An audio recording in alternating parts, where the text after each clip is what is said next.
স্বাগতম জনাইছোঁ বন্ধুসকল এটা আমাৰ ব্যৱহাৰিক জীৱনত প্ৰয়োজনীয় বিশেষ ভিডিঅ' সেয়া হৈছে আমাৰ পৰিধান কৰা সাজ পোছাকযোৰে আমাৰ ব্যৱহাৰিক জীৱনত কেনেকুৱা ধৰণে প্ৰভাৱ পেলায় আৰু কেনেকুৱা ধৰণৰ আমি সাজ পোছাক পৰিধান কৰি আমাৰ ব্যক্তিত্বক সুন্দৰভাৱে আমি প্ৰকাশ কৰিব পাৰোঁ।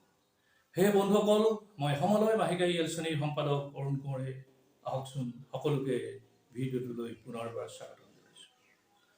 প্ৰিয় বন্ধুসকল, আমি আমাৰ মানৱ জীৱনৰ যেতিয়া ক্ৰমবিকাশ ধাৰ যেতিয়া আৰম্ভ হৈছিল, যি সময়ত মানুহে গছৰ ছাল পিন্ধি নিজৰ লজ্জা নিবাৰণৰ কাৰণে গছৰ ছাল পৰিধান কৰিছিলে, তাৰ পাছৰ পৰা ক্ৰমবিকাশ হৈ আমি লাহে লাহে সুন্দৰকৈ সাজ পোছাক পৰিধান কৰিবলৈ শিকিলোঁ আৰু তেনেধৰণে আহি আজি আমি এই আধুনিক জীৱন যাত্ৰাত এনেধৰণে আমি সাজ পোছাক সকলোৱে পৰিধান কৰোঁ।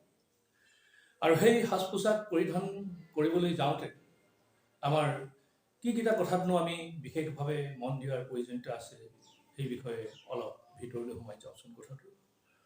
তেতিয়াহ'লে প্ৰিয় বন্ধুসকল, প্ৰথমে সাজ পোছাকে আমাৰ জীৱনত বিশেষভাৱে প্ৰভাৱ পেলোৱা কথাটোৱে হ'ল আমাৰ ব্যক্তিত্বৰ যি প্ৰকাশ, সেই প্ৰকাশত সাজ পোছাকে বিশেষভাৱে প্ৰভাৱ পেলায়। সেয়েহে আমি সাজ পোছাকযোৰ সুন্দৰকৈ পিন্ধাটো অতিকৈ প্ৰয়োজনীয়। সময়ৰ পৰিৱৰ্তনশীল ধাৰাৰ লগতে মানুহৰ চিন্তাৰ পৰিৱৰ্তন হৈছে আৰু তেনেধৰণে বিশেষ আমাৰ সাজ পোছাকৰ পৰিধানৰ ক্ষেত্ৰত ইয়াৰ প্ৰয়োজনীয়তা অতিকৈ আহি পৰিছে। বিশেষভাৱে যদি আমি চাওঁ, আমাৰ দুইটা দিশত সাজ পোছাকে প্ৰভাৱ পেলায়। এটা হ'ল আমাৰ বাহ্যিক ৰূপ আৰু দ্বিতীয়তে আমাৰ যি আভ্যন্তৰীণ ৰূপ। আমি সাধাৰণতে এজন প্ৰথম চিনাকি হোৱাৰ ব্যক্তি, সেই ব্যক্তিজনৰ যি তেওঁ আভ্যন্তৰীণ কথাখিনি আমি তেখেতৰ পৰা নাজানো। যদি ভাৱ বিনিময় নকৰালৈকে তেওঁৰ পৰা আমি তেওঁৰ আভ্যন্তৰীণ কথাবিলাক আমি জানিব নোৱাৰিম। কিন্তু তেওঁৰ যিটো বহিৰ যিটো ব্যক্তিত্ব, সেই প্ৰকাশ কিন্তু প্ৰথম আমাৰ ধৰা দিয়ে তেওঁ পিন্ধি থকা বা পৰিধান কৰা সাজ পোছাকযোৰ। সেইকাৰণে বন্ধুসকল, আমি সাজ পোছাকযোৰ নিজৰ সুন্দৰকৈ আমি পৰিপাটিকৈ নিশ্চয়কৈ পিন্ধিব লাগিব আৰু পৰিৱেশ পৰিস্থিতিৰ লগত মিলাই আমি সাজ পোছাকযোৰ নিশ্চয় পৰিধান কৰিবই লাগিব। কিয়নো যেতিয়া আমি প্ৰথম ব্যক্তিজনক চাওঁ, তেতিয়া তেওঁ কি পৰিধান কৰিছে এই কথাটো আমি অতিকৈ লক্ষ্য কৰোঁ আৰু তেওঁৰ চাল চলন, তেওঁৰ যিটো গতি আৰু শৰীৰৰ ভংগীমা ইত্যাদি কথাবিলাক আমি প্ৰথম তেওঁৰ পৰা লক্ষ্য কৰোঁ আৰু তাৰ পৰাই আমি এটা জাজ কৰিব পাৰোঁ বা তাৰ পৰা এটা সম্পূৰ্ণ নহ'লেও কিছু অংশ আমি ধাৰণা কৰিবলৈ সক্ষম হয় আৰু তেনেদৰে এজন ব্যক্তিক আমি প্ৰথম আমাৰ চকুত ধৰা দিওঁ। প্ৰিয় বন্ধুসকল, সেইকাৰণেই আমি সাজ পোছাকৰ ক্ষেত্ৰত এইখিনি আমি নিশ্চয়কৈ আমি কিছু সজাগতা হোৱাটোৰ প্ৰয়োজন আছে। তেতিয়াহ'লে বন্ধুসকল, আমিনো এতিয়া কেনেধৰণৰ সাজ পোছাক পৰিধান কৰিলে আমাৰ ব্যক্তিত্ব প্ৰকাশত আমি সুন্দৰভাৱে নিজক প্ৰকাশ কৰিবলৈ সক্ষম হ'ম? তেতিয়াহ'লে বন্ধুসকল, প্ৰথম কথাটোৱে হ'ল আমি পৰিধান কৰা সাজ পোছাকযোৰ আমাৰ নিজৰ কাৰণে নিশ্চয়কৈ ভাল লগা হ'ব লাগিব আৰু সাজ পোছাকযোৰ আমাৰ নিশ্চয়কৈ আৰামদায়ক হ'ব লাগিব।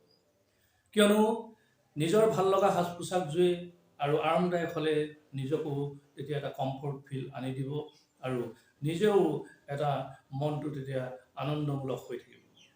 সেই বন্ধুসকল, আমি প্ৰথমেই গুৰুত্ব দিয়া কথাটো হ'ল যে আমাৰ নিজৰ এটা ভাল লগা সাজ পোছাক আমি পৰিধান কৰিব লাগে আৰু তাৰ লগে লগে আমি সাজ পোছাকযোৰ আমাৰ যিমান পাৰোঁ হওক আমাৰ আৰামদায়ক আমি কৰিবলৈ চাব লাগে।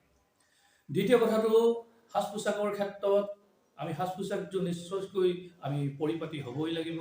তাৰ লগে লগে ইয়াত চাফ চিকুণতাটো নিশ্চয় থাকিবই লাগিব। কিয়নো বন্ধুসকল, আমি লেতেৰা পেটা হৈ যেতিয়া এজন আগত আমি বহি প্ৰকাশ কৰিম আমাৰ সাজ পোছাকৰ মাজেদি, তেতিয়াহ'লে আমাৰ প্ৰথম দৃষ্টিত ধৰা দিয়া সেইজন ব্যক্তিৰ ওচৰত আমি নিশ্চয় তেওঁ যদিও মুখেৰে নক'ব, তথাপি তেওঁ এটা ধাৰণা ল'ব যে মানুহজন খুব বিশৃংখল বা তেওঁৰ কামত পৰিপাটি নাই আৰু তেনেধৰণে তেওঁ চাফ চিকুণতাটো গুৰুত্ব নিদিয়ে।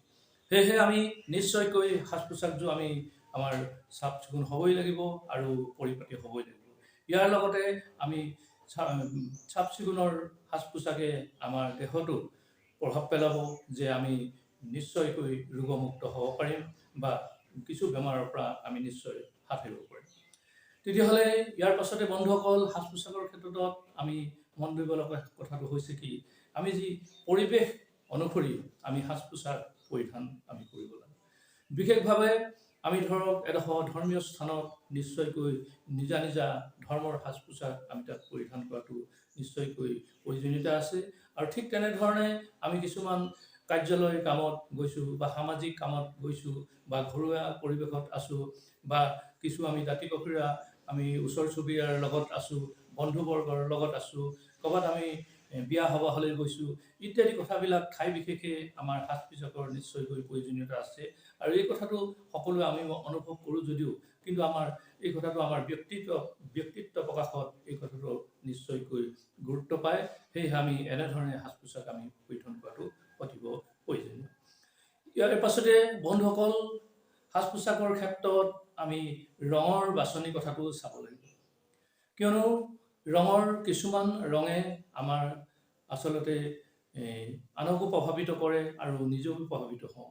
আৰু সময়ৰ লগত পৰিৱেশৰ লগত কিছু ৰং আমি মিলাই ল'ব পাৰিলে নিশ্চয়কৈ ভাল।